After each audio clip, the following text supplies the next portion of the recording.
प्यारे दोस्तों नमस्कार, स्वागत है एक बार पुनः आप सभी का अपने इस YouTube चैनल टॉपर गैलेक्सी पर। तो आप लोग लगातार कमेंट कर रहे थे कि भैया बायोलॉजी पर वीडियो लाइए, जो कि आप को पता है कि हम लोग केमिस्ट्री, फिजिक्स, हिंदी, इंग्लिश ये सब तैयारी कर रहे थे, लेकिन बायोलॉजी की काफ़ी ज़्यादा डिमांड थी। तो आज की इस वीडियो में प्यारे साथियों आपके सामने में लेकर आ चुका हूँ संपूर्ण बुक के 50 सबसे ज़्यादा इंपॉर्टेंट लघु उत्तरीय प्रश्न। जी हाँ, आपको मैं स्पष्ट रूप से देखिए बताना चाहता हूँ कि बायोलॉजी जो है आपका पूरा देखिए, आपको पता है थ्योरी का पोर्शन होता है ना, इसमें तो आपको डेरिवेशन न्यूमेरिकल मिलेंगे नहीं। तो भाई आज की इस वीडियो में आपको बताए जाएंगे पूरे के पूरे 50, ठीक है ना, पूरे 50 लघु उत्तरीय प्रश्न जो कि आपके पूरे यहां पर होने वाले हैं चैप्टर वाइज। ठीक है, तो वीडियो काफी इंपॉर्टेंट है, सारे क्वेश्चन का आपको आंसर मिलेगा इस वीडियो में। ऐसा नहीं कि आपको क्वेश्चन ही क्वेश्चन बताए जाएं, सारे के सारे आंसर के साथ बताए जाएंगे। तो चलिए ज्यादा टाइम वेस्ट हम लोग नहीं करेंगे, वीडियो को शुरू करते हैं। और अगर आपको बायोलॉजी में 70 में 70 चाहिए तो आप लोग इस चैनल से जुड़ जाइए, आपको सारे इंपॉर्टेंट क्वेश्चन इसी प्रकार से सॉल्यूशन के साथ और हर एक सब्जेक्ट के देखिए तैयारी कराई जाएगी, तो आपको टेंशन नहीं लेना। चलिए शुरू करते हैं पहले चैप्टर से, जो कि आपका पहला चैप्टर आपके सामने देखिए, पुष्पी पादपों में लैंगिक जनन। तो इस चैप्टर से कितने क्वेश्चन कुल तैयार करने हैं देखिए आपके सामने है। और हाँ, एक चीज याद रखना, हमेशा आपको थ्योरी वाले जो क्वेश्चन होते हैं उनमें आपको शब्द सीमा का बहुत ध्यान देना है। मतलब जैसे कि आपको पता है जो बायोलॉजी का आपका पेपर होगा 12th में, ठीक है ना, 12th में, तो इसमें क्या होता है आपका सबसे इंपॉर्टेंट पोर्शन होता है लघुत्तरीय प्रश्न, क्योंकि लघुत्तरीय आपके दो प्रकार के आते हैं। ठीक है ना, जो आपका लघुत्तरीय प्रश्न होता है ये दो तरीके से आता है। एक होता है लघुत्तरीय फर्स्ट, ठीक है, जो कि 3 नंबर वाले क्वेश्चन ऐसे करके होते हैं, और एक आपका लघुत्तरीय सेकंड। इस तरीके से क्वेश्चन आते हैं। तो लघुत्तरीय का बोले तो काफी ज्यादा रोल रहता है। तो चलो पहले चैप्टर से शुरुआत करते हैं और यहां पर करते हैं एक एक क्वेश्चन को आपके सामने पूरा। तो फर्स्ट क्वेश्चन देखिए कह रहा है आभासी या इसे मिथ्या भी बोल सकते हैं, ठीक है ना, आभासी फलों का कोई 2 उदाहरण दीजिए, या पूछ लेगा आभासी फलों के नाम बताइए। तो देखिए ये अति लघुत्तरीय प्रश्न भी है और साथ ही ऑब्जेक्टिव में भी बन जाता है। तो मेरे प्यारे साथियों आप लोग क्वेश्चन को बस ध्यान से समझिएगा, चाहे भाई किसी भी तरीके से पूछे, हमें तो सिर्फ आंसर से मतलब है ना। तो आभासी फल या मिथ्या फल किन्हें बोलते हैं, तो भाई आभासी फल को बोले तो यहाँ पर आपके सामने 2 फल बोला है। तो एक तो आपका हो जाएगा नाशपाती और एक होता है सेब, ठीक है ना, इनको आभासी फल बोलते हैं। ठीक है ना, तो याद कर लीजिएगा, काफी इंपॉर्टेंट है। और मैंने इसका एक पोल भी किया था, यानी कि आपको विकल्प के तौर पर कम्युनिटी पोस्ट किया था। तो काफी सारे बच्चे जो है गलत जवाब देते हैं, तो आप याद कर लीजिए आभासी फल यहाँ पर सेब, ज्यादा से ज्यादा आपको याद रखना कि सेब है, ठीक है, और नाशपाती। चलिए इसके बाद बढ़ते हैं अगले क्वेश्चन पर। तो नेक्स्ट क्वेश्चन देखिए आपके सामने है, जलीय परागण करने वाले किन्हीं 2 पौधों के नाम बताओ। जलीय परागण तो भाई साहब यहाँ पर हाइड्रिला होता है एक, और दूसरा होता है वेलिसनेरिया। कौन सा? वेलिसनेरिया। तो ये 2 काफी ज्यादा इंपॉर्टेंट पादप हैं जो कि जलीय यानी कि जल में होते हैं, जल में परागण करते हैं। तो याद रख लेना, काफी ज्यादा ये इंपॉर्टेंट है आपके लिए, ठीक है। तो ये भी आपका मोस्ट इंपॉर्टेंट क्वेश्चन है। और देखिए चैप्टर वाइज बता रहा हूं आपको, इधर उधर कहीं भटकना नहीं है।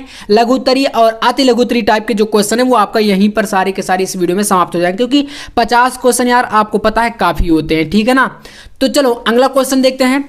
अब इसके बाद एक क्वेश्चन आपके सामने देखो, प्रश्न में कहा गया कि सेब को एक आभासी फल क्यों कहते हैं, रीजन बताना है पहली बात तो। इसके बाद कह रहा है कि पुष्प का कौन सा भाग, यानी कि फूल का कौन सा भाग फल की रचना करता है, ठीक है ना, मतलब कि जो फूल होता है, फूल से ही तो फल बनता है, आपको पता है। तो बताओ कि फूल का कौन सा भाग जो है फल की रचना करता है, यानी फल बनाता है। और जो आखिरकार हमने पढ़ा शुरू में कि सेब आभासी फल है, तो ऐसा क्यों है। तो देखो इसका आंसर आपके सामने यहाँ पर है, समझिएगा, थोड़ा सा थ्योरी काफी इंपॉर्टेंट है, इसमें बस रटना नहीं है, सिर्फ समझना है। तो उत्तर है यहाँ पर देखना, परिपक्व अंडाशय वास्तविक फल होता है। देखिए जब फूल होता है, जो आपको बता दें, जब फूल के अंदर जो अंडाशय होता है, जब वो परिपक्व हो जाता है, मतलब पूर्ण रूप से अच्छे जो है अवस्था में आ जाता है, तो उसी से फल बनता है। आपको पता है फल का निर्माण होता है। तो देखिए यदि फल के निर्माण में अंडाशय के अलावा फूल का अन्य भाग भी लेता है तो फल आभासी कहलाता है, ठीक है ना, ये हो गया आभासी के लिए। अब इसके बाद देखना, सेब के निर्माण में वास्तविक अंडाशय के अलावा थैलेमस भी भाग लेता है, यानी कि थैलेमस भी जो है भाग लेता है इस क्रिया में। इसलिए जो सेब होता है क्या है, एक प्रकार का आभासी या बोले तो मिथ्या या झूठा फल है, ठीक है ना। तो याद रखना ये आपका हो जाएगा इसका आभासी फल क्यों होता है सेव, ठीक है ना। तो आई होप आप लोग इसको समझ गए होंगे। देखिए शॉर्ट में लिखना है, ज़्यादा मतलब लॉन्ग या दीर्घ उत्तरी क्वेश्चन तो है नहीं कि हम इसको ज़्यादा बढ़ा के लिखें, तो इतना आप लोग तैयार कर लीजिएगा। इसके बाद आइए नेक्स्ट क्वेश्चन देखते हैं। तो नेक्स्ट क्वेश्चन है क्वेश्चन नंबर 4। इसमें कह रहा है पुष्प में दल का क्या कार्य है। देखिए सारे क्वेश्चन आपके लिए इंपॉर्टेंट है, तो देखो इसका आंसर हो जाएगा पुष्प में दल परागकर्ताओं को आकर्षित करके परागण में सहायता करते हैं, ठीक है ना। तो भाई पुष्प में जो परागकण होता है उस दल का क्या कार्य होता है पुष्प में दल का, तो ये परागकर्ताओं को जो परागण कराते हैं, ठीक है, उनको जो है सहायता करते हैं या आकर्षित करके परागण में सहायता करते हैं। तो बस इतना आपको वन लाइनर बना देना है। इसके बाद देखो नेक्स्ट क्वेश्चन, कीट द्वारा परागण पौधों के नाम। कीट द्वारा परागण किस में होता है, तो भाई आक में हो गया, ठीक है, साल्विया हो गया, पीपल हो गया, गूलर हो गया, अंजीर। अब देखो आप इनमें से काफ़ी सारे जो है पेड़ों के नाम नहीं जानते होगे। देखो आक आप लोग देहात में अगर देखें तो इसको कहीं कहीं पर मदार ऐसे बोला जाता है, ठीक है, याद रखना। और गुलर ये भी आप जानते होंगे, इसका भी फूल जो है फल जो होता है, इसके फल के अंदर कीड़े जैसे होते हैं, आप देखेंगे कीड़े होते हैं, ठीक है ना। अंदर से जब जैसे ही फल को आप ओपन करेंगे तो कीड़े जैसे निकलते हैं, जैसे मच्छर हो, है ना। तो ये होता है इस प्रकार के जो ये आपके फल है ना, ये इनमें कीट द्वारा परागण होता है, ठीक है। तो इसको याद कर लेना, काफ़ी इंपॉर्टेंट है। इसके बाद अगला क्वेश्चन, असंग जनन क्या है। अथवा, यहाँ पर इसी को अथवा में करके क्वेश्चन देखिए कह रहा है असंग जननता एपोमिक्सिस को परिभाषित करो। तो देखो क्या होता है असंग जननता, तो बिना अर्धसूत्री विभाजन तथा संयुग्मन के बिना जन प्रजननको के, ठीक है, विकास जो होता है वो कहलाता है एपोक्सिमिक्सिस यानी कि असंग जनता, ठीक है। तो इसको आप लोग कर लीजिएगा, काफ़ी ज़्यादा ये इंपॉर्टेंट है क्वेश्चन, ठीक है ना, आपका वन लाइनर क्वेश्चन। इसके बाद आओ क्वेश्चन नंबर 7 है, दोहरा निषेचन क्या है और इसकी खोज किसने करी थी, बताओ। तो डबल फर्टिलाइजेशन, देखो क्या होता है दोहरा निषेचन, याद करना। तो आवृत्ति बीजी पौधों में संयुग्मन तथा त्रिसंलयन दोनों को सम्मिश्रित रूप से दोहरा निषेचन कहते हैं। क्या कहते हैं, दोहरा निषेचन। किसको कहते हैं, तो आवृत्ति बीजी जितने भी पौधे होते हैं या पादप होते हैं, आवृत्ति बीजी पौधों में संयुग्मन तथा त्रिसंलयन, ये 2 पॉइंट याद रख लो आप लोग, बस इतना कर लेंगे तो आपको समझ आ जाएगा। संयुग्मन और त्रिसंलयन जब दोनों मिश्रित रूप से यानी आपस में मिल करके जो कार्य करते हैं वो होता है डबल फर्टिलाइजेशन यानी कि दोहरा निषेचन। और इसकी खोज किसने करी थी, तो नवासिन फिटिलेरिया, ठीक है ना, ये वैज्ञानिक हैं, तथा लिलियम में की थी। तो ये भाई इसका हो जाएगा आपका आंसर, ठीक है ना। तो उम्मीद करूंगा आप लोग इसको समझ गए होंगे, शॉर्ट में लिखना है, बस इतना करना है। इसके बाद देखिए अगला क्वेश्चन है, पराग कोश में पराग कण किससे भोजन प्राप्त करते हैं। तो भाई पराग कोश में जो होता है इसमें जो टैपिटम होता है, ठीक है, टैपिटम, इससे जो है पराग कोश में पराग कण जो होते हैं वो भोजन बनाते हैं या प्राप्त करते हैं, ठीक है। तो यहाँ से टोटल आपके 8 क्वेश्चन हो चुके हैं। चलिए नेक्स्ट क्वेश्चन पे आते हैं। अगला क्वेश्चन देखिएगा, तो प्यारे साथियों आपका अगला क्वेश्चन नंबर 9 है। देखिए इसमें बताया गया है कि आक्सेलिस, ठीक है, तथा कोमोलाइना, ये 2 चीजें आप याद रखिएगा, आक्सेलेसिस और कोमेलाइना कौन से 2 प्रकार के पुष्पों का उत्पादन करते हैं, उनका नाम बताओ, ठीक है। काफ़ी इंपॉर्टेंट है ये, ठीक है, बहुत ज़्यादा महत्वपूर्ण क्वेश्चन है। और आज के इस वीडियो में मैंने वही 50 क्वेश्चन सेलेक्ट किए हैं जो कि मतलब रिपीटेड है बोर्ड एग्जाम में, ठीक है। आप कहते हैं ना कि इंपॉर्टेंट ज़्यादा कराइए भैया, तो वही आपको अब वीडियो ज़्यादातर मिलेगी इंपॉर्टेंट क्वेश्चन के ऊपर ही। तो अनुन्मलीय पुष्प हो गया और अनुन्मलीय हो गया, ठीक है। तो ये 2 पुष्प हैं, आप लोग इनको याद कर लीजिएगा। इसके बाद अगला क्वेश्चन कह रहा है कि पॉलीगोनम प्रकार के भ्रूणकोश में कितने केंद्रक उपस्थित होते हैं। तो देखो पॉलीगोनम जो होता है, इस प्रकार के जो भ्रूणकोश होते हैं इसमें मीनोस्पोरिक होता है और इसमें टोटल 8 केंद्रक होते हैं, ठीक है, कितने, 8 केंद्रक, जिसमें 3 विजांड द्वारी तथा चैला जल सिरोध पर तथा 2 द्वितीयक केंद्रक बनाने के लिए मध्य में, ठीक है। तो ये आपको याद रख लेना, मतलब 3 3 6 ये हो गए और 2 यहाँ पर ये हो गए, तो 8, तो टोटल मतलब 8 केंद्रक होते हैं। और यहाँ पर पूछा कि कितने केंद्रक उपस्थित होते हैं, तो इतना मतलब आपको थोड़ा सा क्लियर अगर आंसर दे देंगे तो जरूरी नहीं कि आप उसको थोड़ा सा बहुत ही बढ़ा के लिखो या ज़्यादा पेजों में लिखो तभी नंबर मिलेगा। आप इतना करेंगे तो भी आपको नंबर मिल जाता है, ठीक है। यही खासियत होती है कि जो बच्चे सोचते हैं ना कि आपके दिमाग में अगर चल रहा है कि आप सोचें कि भाई हम ज़्यादा जो है आंसर बढ़ा के लिखें या ज़्यादा पेजों को भरें तो अच्छे नंबर मिलेंगे, तो ऐसा नहीं है। देखिए जो एग्जामिनर होते हैं वो कॉपी चेक करते हैं, उनके पास एक लिमिटेड टाइम होता है, ठीक है। आपको मैं बताऊंगा कभी कॉपी चेक करने का तरीका कैसे होता है, तो आप लोग चैनल से अगर जुड़े रहेंगे तो आपको पता चल जाएगा। तो आप इतना मतलब ज़्यादा से ज़्यादा एग्जामिनर को भ्रमित करने का कोशिश कभी मत करिएगा, ये हमेशा अपने दिमाग में रखना, ठीक है। क्योंकि भाई वो भी टीचर है और ऐसा आप अगर भ्रमित करेंगे तो फिर अगर मूड खराब हुआ तो फिर वहीं से नंबर कटना शुरू हो जाते हैं, याद रखना। तो भाई निषेचन के बिना फलों के विकास को वानस्पतिक भाषा में क्या बोलते हैं? तो भाई वानस्पतिक भाषा में निषेचन के बिना अगर फल बना तो उसको बोलते हैं अनिषेक फलन। क्या बोलेंगे भाई? अनिषेक फलन। तो इसको याद रखना, ठीक है ना, अनिषेक फलन कहते हैं। अगला क्वेश्चन देखो, नेक्स्ट क्वेश्चन है लघु बीजाणुधानी की सबसे भीतरी परत क्या कहलाती है? याद रखो।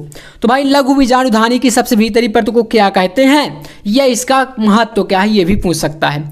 तो आंसर हो जाएगा लघु बीजाणुधानी की सबसे भीतरी परत को टैपिटम बोलते हैं। क्या बोलते हैं? टैपिटम, ठीक है, या टैपिटम कहते हैं। यह विकसित होने वाले लघु बीजाणु यानी पराग कण को पोषण प्रदान करने का कार्य करता है, ठीक है। बहुत ही देखिए सिंपल सी लैंग्वेज में मैंने आपकी भाषा में लिखा है जिससे कि आपको कोई प्रॉब्लम ना हो।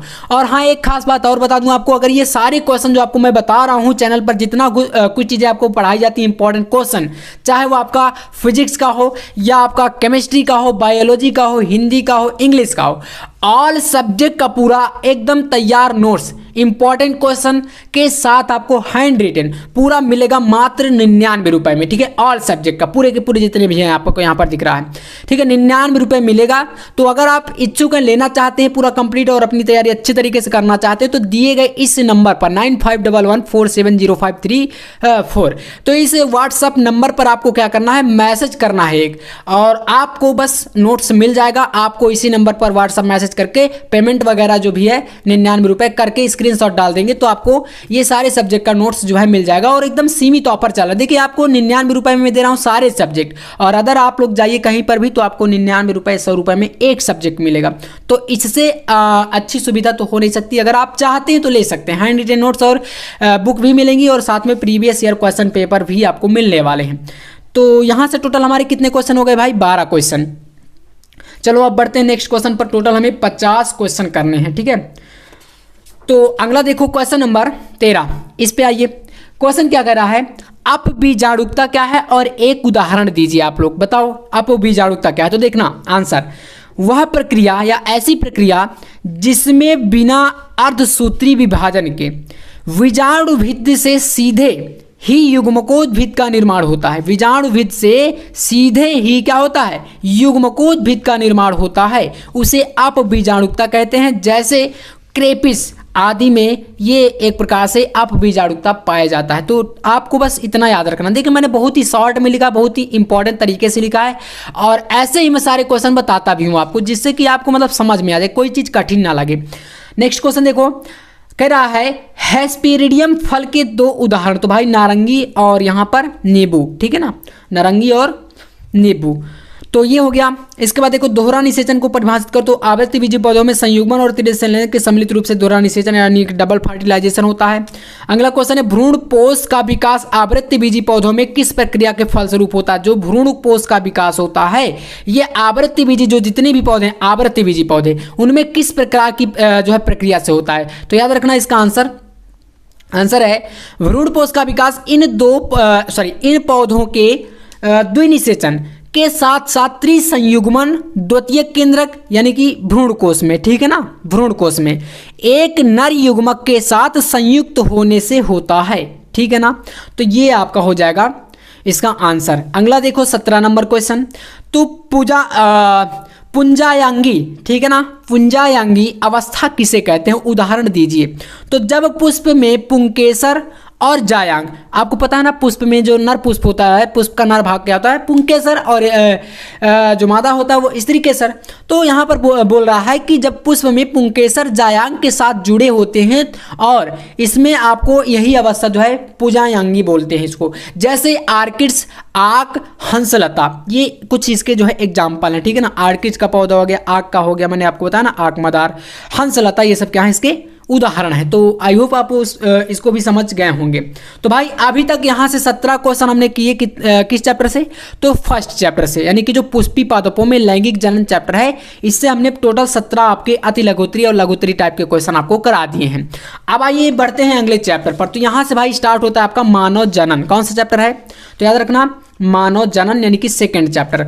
अब इसमें कौन कौन से करने हैं तो वो चलिए आपके सामने है सारे क्वेश्चन और आंसर भी। तो भाई वीडियो काफ़ी इंपॉर्टेंट है, छोड़कर मत जाना प्लीज़, आपके फायदे के लिए है। तो इसको देखिए आपको करना ही करना है, यानी कि आप भटकते रहते ना कि भाई हमको कोई वन शॉट वीडियो मिल जाए जिसमें अति लघुत्तरी लघुत्तरी ये सारे क्वेश्चन मिले, ठीक है। तो इसीलिए आपको इस चैनल पर सारे वीडियो इसी प्रकार से मिल रहे हैं, और जितने भी वीडियो आएंगे तो अब आपको इंपॉर्टेंट क्वेश्चन के ऊपर ही मिलने वाले हैं, और वो भी आंसर के साथ। मैं आपका यहाँ पर टाइम वेस्ट करने बिल्कुल नहीं आऊँगा कि भाई लाइव करके ऐसा वैसा दुनिया की चीज़ें आपके सामने रखी जाए तो आप कन्फ्यूजन हो, ऐसा कुछ नहीं। देखिए डायरेक्ट क्वेश्चन डायरेक्ट आंसर, जिससे कि आपकी कन्फ्यूजन भी नहीं रहेगी। चलो फिर बढ़ते हैं क्वेश्चन की तरफ।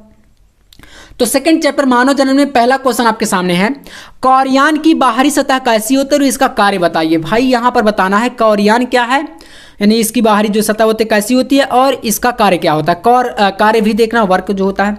तो आंसर देखिए, कौरयान की बाहरी सतह अनेकों अंगुली सदृश प्रवर्ध होते हैं जिन्हें कौरियोनिक प्रवर्ध कहते हैं, जो गर्भाशय भित्ति में धंस जाते हैं, और ये प्रवर्ध, ठीक है, भ्रूण के पोषण, श्वसन, उत्सर्जन में सहायक होते हैं। यानी गर्भाशय में या गर्भ में जो भ्रूण होता है, ठीक है ना, भ्रूण होता है जो शिशु बोलते हैं आप, उसका पोषण हो गया, यानी कि उसको भोजन चाहिए, जो भी चीज़ें ऑक्सीजन वगैरह, श्वसन हो गया, श्वसन तो आप जानते हैं, उत्सर्जन हो गया, है ना, उत्सर्जन भी आप जानते हैं। इन सभी में क्या होता है, ये सहायक होता है। अपरा भी आप बोल सकते हैं। तो भाई इसको आप याद कर लीजिएगा, काफ़ी महत्वपूर्ण है, ठीक है, मानव जनन में। अगला क्वेश्चन, फर्टिलाइजिंग और एंटी फर्टिलाइजिंग प्रक्रिया पर टिप्पणी कीजिए। तो देखो यहाँ पर फर्टिलाइजन और एंटी फर्टिलाइजन प्रक्रिया दोनों को समझाना है, इस पर टिप्पणी। तो देखना आंसर, अंडाणु एवं शुक्राणु के मिलने तथा आसंजन के लिए अंडाणु की सतह पर फर्टिलाइजन स्रावित होता है। किसकी सतह पर? अंडाणु की सतह पर फर्टिलाइजन स्रावित होता है, ठीक है ना। और दूसरी ओर जो शुक्राणु होता है, शुक्राणु के अग्रपिंड से एंटी फर्टिलाइजन स्रावित होता है, और दोनों की क्रियाओं के फलस्वरूप निषेचन की क्रिया होती है, ठीक है ना, निषेचन। तो भाई जब दोनों मिलते हैं तो यहाँ पर क्या होता है, निषेचन। लेकिन जो फर्टिलाइजन होता है वो किसकी सतह पर? अंडाणु और शुक्राणु पर एंटी फर्टिलाइजेशन। ये दोनों में फर्क है, ठीक है। तो इतना ही करना है, टिप्पणी पूछे या कैसे भी पूछे, आपको सिर्फ ऐसे करके चले आना है। इसके बाद देखो अगला क्वेश्चन पूछ रहा है कि ऐसे दो जंतुओं के नाम लिखो, ऐसे कोई दो जंतुओं के नाम लिखो जिन्हें अपरा या प्लेसेंटा जिनमें पाया जाता हो, ठीक है ना। तो भाई मनुष्य की तरह आपको जंतुओं को बताना है कि कौन से ऐसे जंतु होते हैं। तो देखना, स्तनधारियों की अगर हम बात कर लें तो भाई यूथेरिया ग्रुप के जितने भी, यूथेरिया समूह या ग्रुप के जितने भी जंतु हैं, इनमें सभी में क्या होता है, अपरा पाया जाता है। अपरा जानते हैं क्या होता है? प्लेसेंटा या अपरा ऐसा एक माध्यम है जो शिशु के बीच, गर्भाशय में जो शिशु होता है उसको श्वसन, भोजन, जो भी है उत्सर्जन, जो भी चीज़ें की आवश्यकता है, ब्लड वगैरह, वो सब अपरा ही जो है प्रदान करता है, प्रोवाइड करता है, ठीक है। इतना याद रख लेना। जैसे मनुष्य तथा सभी चौपाए जैसे गाय, भैंस, इन सभी में क्या होता है, ये अपरा पाया जाता है, ठीक है ना। तो ये आपके टोटल 20 क्वेश्चन हो चुके हैं। चलिए बढ़ते हैं नेक्स्ट क्वेश्चन पर।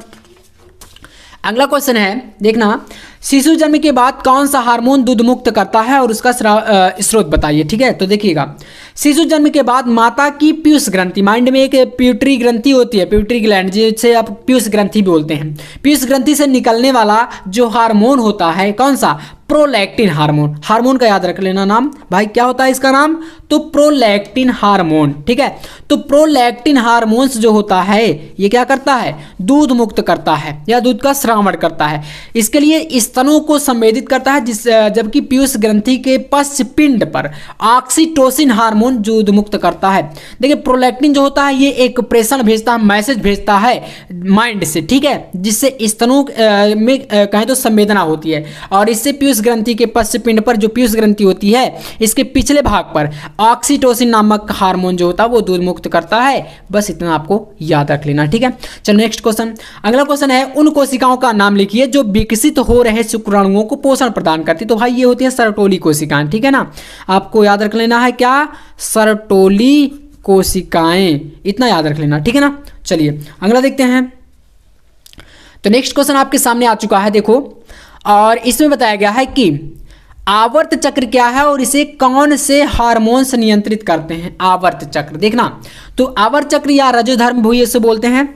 स्त्रियों में अन्न जनन, अंडाशयों तथा गर्भाशयों की भित्ति में विभिन्न परिवर्तनों की एक चक्रीय जनन श्रृंखला से संबंधित होता है, अर्थात यह यौनारंभ जब प्रारंभ हो चुका होता है तब क्या होता है, ये परिवर्तन मंथली, ठीक है, महीने में 1 या 2 बार दोहराए जाते हैं, अतः इसे माहवारी या चक्र या रजोधर्म चक्र या आवर चक्र या मासिक स्राव ऋतु चक्र जो भी है ये इनके नाम है, तो इसको बोलते हैं। ये मंथली जो है होता है, ठीक है ना, इसको याद रख लीजिए। तो ये आपका 23 नंबर क्वेश्चन जो कि काफ़ी इंपॉर्टेंट है, ठीक है। चलिए इसके बाद बढ़ते हैं नेक्स्ट क्वेश्चन पर। तो यहाँ पर आपका यही क्या होता है, और हाँ इसमें और क्या पूछा गया भाई, तो ये तो हो गया देखिए आवर चक्र, और इसमें पूछ रहा है इसको कौन से हार्मोन्स नियंत्रित करते हैं, हार्मोन्स का नाम बताना है। देखना तो हार्मोन्स की अगर बात करें तो भाई इसमें जो हार्मोन्स होता है ये होता है एस्ट्रोजन और प्रोजेस्टेरॉन, ठीक है ना, तो ये हार्मोन्स के नाम है। तो हार्मोन्स भी आप याद कर लेना क्योंकि ऑब्जेक्टिव में या इस प्रकार से क्वेश्चन बनता रहता है। तो जैसे भी क्वेश्चन पूछे सिर्फ आपको आंसर देना है, ठीक है, ये चीज़ आप लोग याद रखिएगा। तो चलिए बढ़ते हैं नेक्स्ट क्वेश्चन पर। अगला देखिएगा, वृषण के 2 कार्य बताओ। वृषण के 2 कार्य तो देखिए आपका यहाँ पर लिख दिए कि वृषण के 2 कार्य निम्नलिखित है या कुछ भी ऐसा करके, और इसके बाद अपनी भाषा में लिखना है। तो पहला कार्य क्या है देखो, तो फर्स्ट है वृषण की कोशिकाओं में शुक्र जनन के द्वारा शुक्राणुओं का निर्माण होता है, पहला हो गया, ठीक है ना। दूसरा जो कार्य है वृषण की लीडिंग कोशिकाएं नर हार्मोन्स टेस्टोस्टेरोन, ये नर यानी कि नर में पाया जाता है, ठीक है ना, पुरुषों में। तो नर हार्मोन जो टेस्टोस्टेरोन होता है इसका श्रावण करते हैं, जो द्वितीयक लैंगिक लक्षणों के विकास में सहायक होती हैं, सहायता करती हैं, ठीक है ना। तो आई होप आप लोग समझ गए होंगे, ठीक है। चलो अब बढ़ते हैं नेक्स्ट क्वेश्चन पर। तो अगला 25 नंबर क्वेश्चन देखिए, शुक्राणु जनन को परिभाषित कीजिए। देखिए तो वृषण को शुक्र जनन नलिकाओं में शुक्र जनन कोशिकाओं से शुक्राणुओं यानी स्पर्म के निर्माण की विधि शुक्राणु जनन कहलाती है। शुक्राणु जनन क्या है, तो भाई मेन अगर बात करें तो शुक्राणुओं का निर्माण का जो विधि होता है, स्पर्म का निर्माण का जो विधि होता है वही क्या है भाई, शुक्राणु जनन है। इतना बस आपको याद रखना है, तो इसको आप अपने से भी लिख सकते हैं, ठीक है ना। तो यहाँ से 2 चैप्टर खत्म हुए, तीसरा चैप्टर है आपके सामने, देखो जनन और स्वास्थ्य। देखो अब जनन और स्वास्थ्य में तो पहला क्वेश्चन है, या तो इस चैप्टर से बोले पहला क्वेश्चन या 26 नंबर क्वेश्चन, क्योंकि यहाँ से 25 क्वेश्चन हम कर चुके हैं।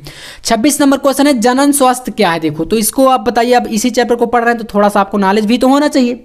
तो देखना विश्व स्वास्थ्य संगठन यानी वर्ल्ड हेल्थ ऑर्गेनाइजेशन WHO, ठीक है ना, WHO के अनुसार जनन स्वास्थ्य का अर्थ जनन यानी लोगों के समस्त पहलुओं सहित संपूर्ण स्वास्थ्य, आर्थिक, शारीरिक, भावात्मक, सामाजिक, व्यवहारात्मक, मतलब व्यक्ति स्वस्थ कब माना जा सकता है, जब वो पूरा का पूरा टेंशन फ्री हो, शारीरिक रूप से मजबूत हो, स्वस्थ हो, दिमाग से, पैसे से, हर चीज़ों से, ठीक है ना, सामाजिक रूप से, तब उसको हम बोल सकते हैं कि वो क्या है, स्वस्थ व्यक्ति है, ठीक है ना। तो ये आप लोग इसमें बना सकते हैं अपना आंसर।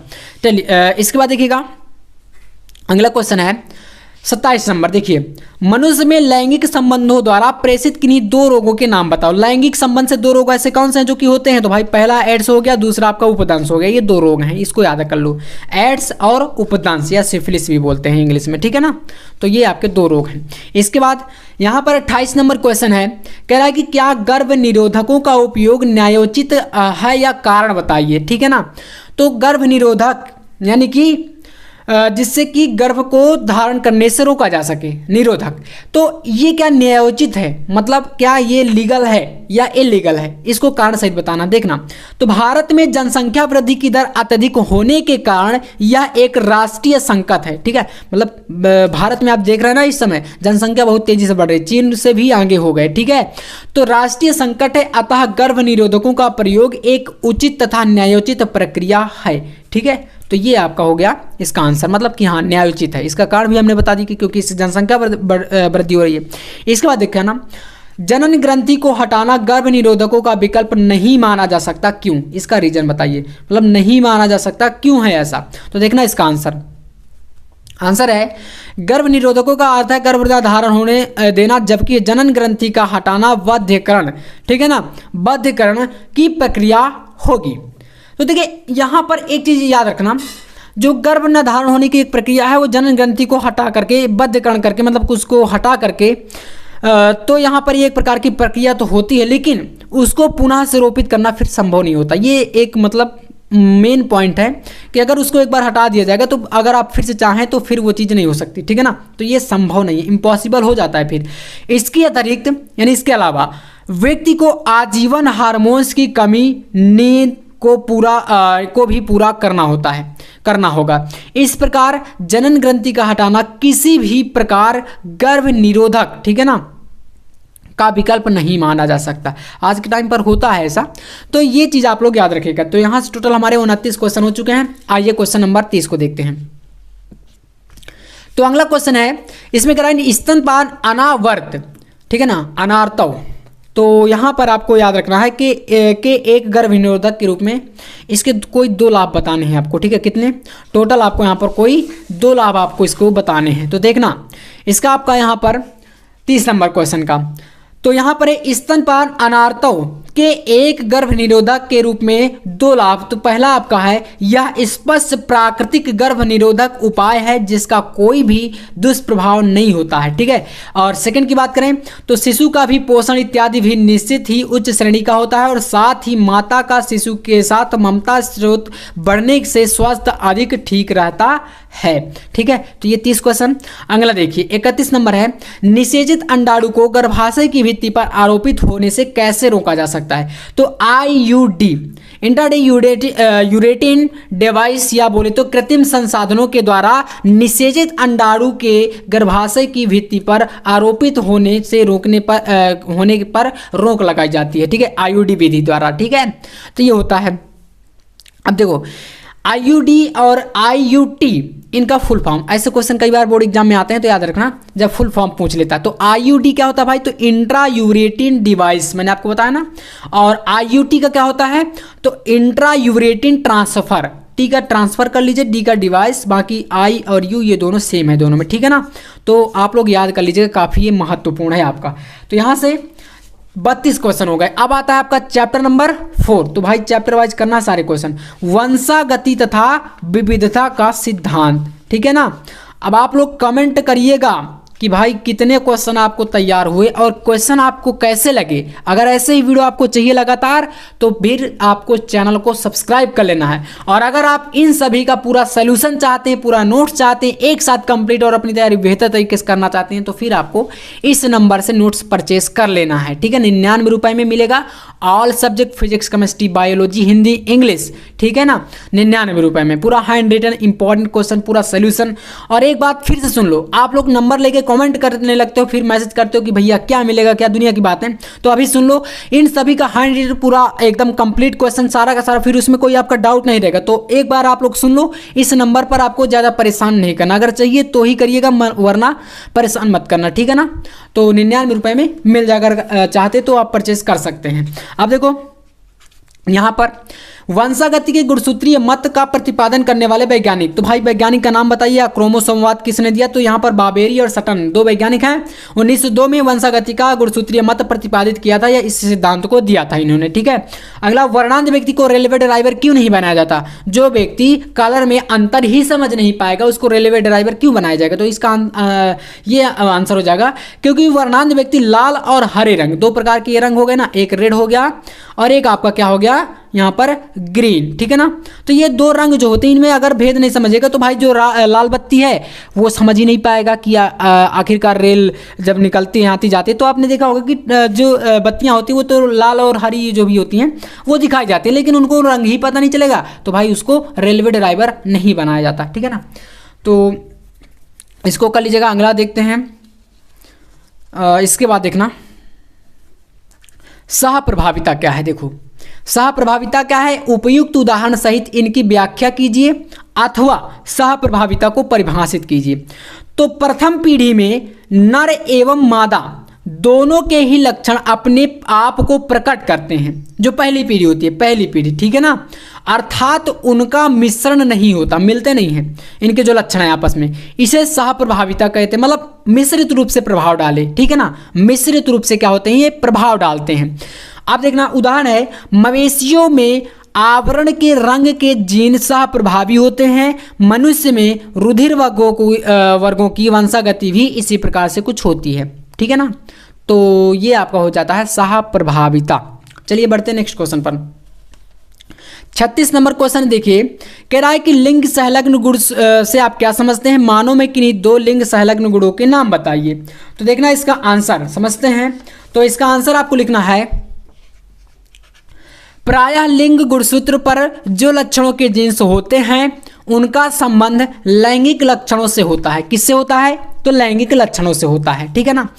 अथवा बोले तो लिंग गुणसूत्रों पर इनके अतिरिक्त कुछ जीन्स कायिक अथवा दैहिक लक्षणों वाले भी होते हैं। कायिक और दैहिक लक्षण वाले, कायिक जनन आप जानते हैं, आपको पढ़ाया जाएगा, लॉन्ग क्वेश्चन इसका बनता है एक, तो वाले भी होते हैं और ये लिंग संलग्न जीन्स कहलाते हैं तथा इनसे उत्पन्न लक्षण लिंग संलग्न गुण कहलाते हैं। मनुष्य में वर्णांधता तथा हीमोफीलिया ये दो ऐसे लिंग संलग्न गुण है या ये एक प्रकार के रोग होते हैं, ठीक है ना, जो कि लिंग संलग्न वंशागति के अंतर्गत आते हैं। कौन कौन से, तो वर्णांधता जो कि आपको पता, मैंने बता दिया कि कलर में अंतर ना पहचानना।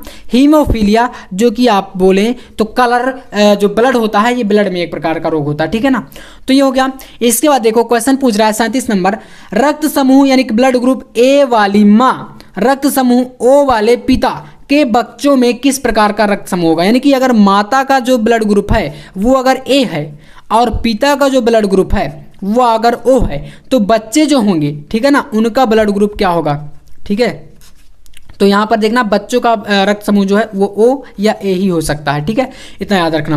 इसके बाद देखो यहाँ पर रक्त समूह ओ वाली एक स्त्री का विवाह ए बी रक्त समूह वाले पुरुष से होता है तो उनके बच्चों का रक्त समूह, तो ये भी यहाँ पर ए व बी होने की संभावना है या संभव हो सकता है इतना। इसके बाद देखना नेक्स्ट क्वेश्चन है, समयुग्मजी एलील जोड़ा से आप क्या समझते हैं, उदाहरण दीजिए। तो इसका भाई आंसर है कि जब दोनों एलील समान हो, इक्वल हो, तो इसे समयुग्मजी एलील जोड़ा कहते हैं। जैसे कि यहाँ पर कैपिटल टी दोनों क्या है आपस में बराबर हैं, तो इसको समयुग्मजी एलील जोड़ा बोलेंगे। या इसी प्रकार से स्मॉल टी इनको भी ये बोल सकते हैं आप, ठीक है। अगर कैपिटल टी स्मॉल टी तो भाई वहां पर क्या हो गया, फिर विषम हो गया। तो ये याद रखना, इक्वल बराबर होने चाहिए, उनको हम बोलते हैं समयुग्मजी एलील जोड़ा। चलिए नेक्स्ट देखिए 40 नंबर क्वेश्चन है, डाउन सिंड्रोम क्या है, इस पर संक्षिप्त टिप्पणी करो। तो देखो डाउन सिंड्रोम पर टिप्पणी देना है आपको। तो क्या होता है Down syndrome, Down syndrome aneuploid trisomic रोग है या 21वीं जोड़ी में अतिरिक्त क्रोमोसोम की उपस्थिति, यानी अतिरिक्त मतलब अत्यधिक या ज्यादा, उससे ज्यादा, ठीक है ना, उपस्थिति से होता है। इसे 21 ट्राइसोमी भी कहते हैं, ठीक है। तो ये हो गया। अगला चैप्टर है भाई यहाँ पर 5वां जो कि है वंशागति का आणविक आधार। तो इस चैप्टर से देखिए कितने क्वेश्चन करने हैं यहाँ पर देखना, और सारे क्वेश्चन एकदम तैयार करके जाना है बोर्ड एग्जाम में, ठीक है ना। तो 41 नंबर क्वेश्चन है देखना, एक क्वेश्चन क्या कह रहा है, न्यूक्लियोटाइड तथा न्यूक्लियोसाइड में अंतर बताओ। तो एक न्यूक्लियोटाइड न्यूक्लिक अम्ल की एक पूर्ण इकाई होता है, जबकि जो न्यूक्लियोसाइड होता है ये एक फास्फेट मूलक होता है, फास्फेट मूलक की कमी से होता है, ठीक है ना, एक प्रकार की कमी है। तो ये दोनों में फर्क है इतना। इसके बाद देखना प्यूरिन तथा पिरिमिडिन में एक अंतर, प्यूरिन और पिरिमिडिन बेस है ना क्षार होते हैं तो डीएनए में जो होता है, तो प्यूरिन एक प्रकार से क्या है क्षारकों में एन रिंग, किंतु पिरिमिडिन में जो होता है क्षारकों में एक ही एन रिंग होता है। इसमें 2 एन रिंग यानी कि 2 रिंग होता है और इसमें जो पिरिमिडिन होता है इसमें एक ही होता है, ठीक है। डीएनए में कितनी न्यूक्लियोटाइड इकाइयां होती है, तो डीएनए में पाई जाने वाली 4 न्यूक्लियोटाइड इकाइयों के नाम बताना है। तो देखिएगा इनमें से कौन कौन सी इकाई होती हैं, तो चारों को देखिएगा इनमें से कौन कौन सी हैं। तो पहला आपके सामने जो होता है डीएनए में पाई जाने वाली न्यूक्लियोटाइड इकाई वो है डीऑक्सी एडेनिन मोनोफॉस्फेट, ये पहला हो गया। दूसरा है डीऑक्सी ग्वानिन मोनोफॉस्फेट, ठीक है ना। तीसरा है डीऑक्सी साइटोसिन मोनोफॉस्फेट और चौथा है डीऑक्सी थाइमिन, ठीक है ना। इसको सी, इसको टी और इसको जी और इसको ए, इस प्रकार से AGC ये होता है ना। आप जब डीएनए की संरचना ऐसे बनाते हैं ऐसे ऐसे करके, ठीक है ना, इसको जब हम बनवाएंगे आपको ये इंपॉर्टेंट है आपका। तो इसमें आपका यहाँ पर ये बंधे रहते हैं जो क्षार, वो में A जो है आपका T के साथ डबल बॉन्ड के साथ जुड़ता है ऐसे, G आपका C के साथ ट्रिपल बॉन्ड से जुड़ता है ऐसे, है ना। इनको हम पूरा कंप्लीट आपको समझाएंगे संरचना में। तो ये आपके 4 इकाइयाँ हैं, इनको याद रख लेना, ठीक है। अगला देखो यहाँ पर है प्रोटीन संश्लेषण में सूत्रपात तथा समापन कोडांस का नाम बताइए। देखिएगा, सूत्रपात या प्रारंभ कोडान इसको बोलते हैं AUG तथा समापन कोडान इसको AUAA, UAG, UAGAI, ठीक है, इस प्रकार से होता है। इसके बाद देखिए कोई दो निरर्थक कोडान को लिखिए, तो भाई 3 समापन कोडान UAA, UAG को अज्ञानता के कारण पहले निरर्थक कोडान यानी नॉनसेंस कोडान कहते हैं, ठीक है। अब ऐसा कोई कोडान निरर्थक नहीं माना जाता, इन कोडांस को समापन कोडांस कहते हैं, ठीक है। तो ये आपका यहाँ से पूरा 45 क्वेश्चन हो गया। इसके बाद आइए अगला चैप्टर है विकास। देखो विकास 6वां चैप्टर, ठीक है। तो 6 चैप्टर तक के क्वेश्चन यहाँ पर बताएंगे आपको। क्वेश्चन है उत्परिवर्तन क्या है अथवा उत्परिवर्तन की परिभाषा दीजिए। उत्परिवर्तनवाद किस वैज्ञानिक ने दिया था? तो भाई अनुवांशिक पदार्थ में रासायनिक परिवर्तनों के कारण जीवधारियों के लक्षणों में होने वाले आकस्मिक भाई अचानक से कोई परिवर्तन हो जाए उसको बोलते हैं अनुवांशिक उत्परिवर्तन, और इसको ह्यूगो डे ब्रीज नामक वैज्ञानिक ने दिया था इस सिद्धांत को। अगला क्वेश्चन है एनिलिडा और आर्थ्रोपोडा संघ को जोड़ने वाली संयोजक कड़ी का नाम लिखिए। तो पेरीपेट्स ये आपका इसका आंसर है, ये कड़ी है। 48 है जेनेटिक ड्रिफ्ट को परिभाषित करिए। तो इसका आंसर लिखना है अनुवांशिक विचलन या जेनेटिक ड्रिफ्ट वह प्रक्रिया है जिसके द्वारा संयोग से आकस्मिक रूप से एलील आवृत्ति, ठीक है, में अधिक कमी आ जाती है और इस कारण से नवीन पीढ़ियों में जीन नमूनों में मूल नमूनों से भिन्नता उत्पन्न हो जाती है। तो ये आपका 48 यहाँ से क्वेश्चन हो चुका है, ठीक है ना।